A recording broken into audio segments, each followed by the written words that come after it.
మిత్రులకు శుభోదయం. నీతి శ్లోక రత్నావళి 127 శ్లోకాన్ని గురించి చూస్తున్నాను.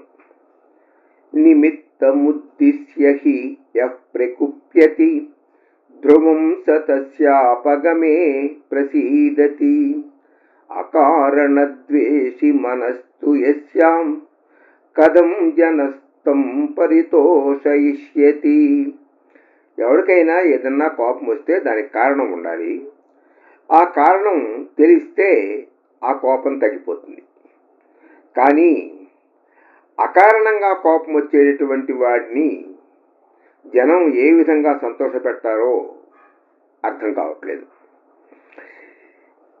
ఎవడు నిమిత్తం కారణమును ఉద్దేశించి ప్రకుప్యతి మిగుల కోపించును సహా వాడు ధ్రువం నిశ్చయంగా తస్య దాని యొక్క అపగమే పోవుట ఎందుగా లేక పోగొట్టుట చేత ప్రసీదతి సుముఖుడగును.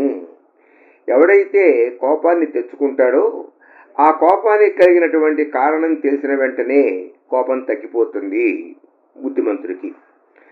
కానీ ఎవనికి మనస్సు అకారణ ద్వేషి కారణము లేని ద్వేషము గలదియో తం వానిని జనః మనుష్యుడు కథం ఎట్లు పరితోషయిష్యతి సంతోషపరపగలడు. ఎప్పుడు ముఖం చిటపట్లాడించుకుంటూ ఉంటున్న వాడిని ఏం జరిగిందిరా అంటే ఏం లేదులే అంటాడు. కానీ ఎప్పుడూ వాడి మొహం మీద చిటపట్లాడుతూనే ఉంటుంది, పేలాలు వేగించుకుంటున్నట్టుగా. అటువంటి వాడిని ఏ విధంగా సంతోషపెట్టాలో అర్థం కావట్లేదు అన్నాడు నీతి శాస్త్రవేత్త. ఒక కారణం మూలంగా కోపం వస్తే ఆ కారణానికి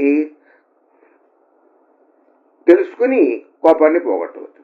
కానీ కారణం లేకుండా కోపగించుకునేటువంటి వాడిని ఏ విధంగా సంతృప్తిపరచడం చేయగలుగుతాం మనం? సాధ్యం కాదు అని చెబుతున్నాడు. స్వస్తి.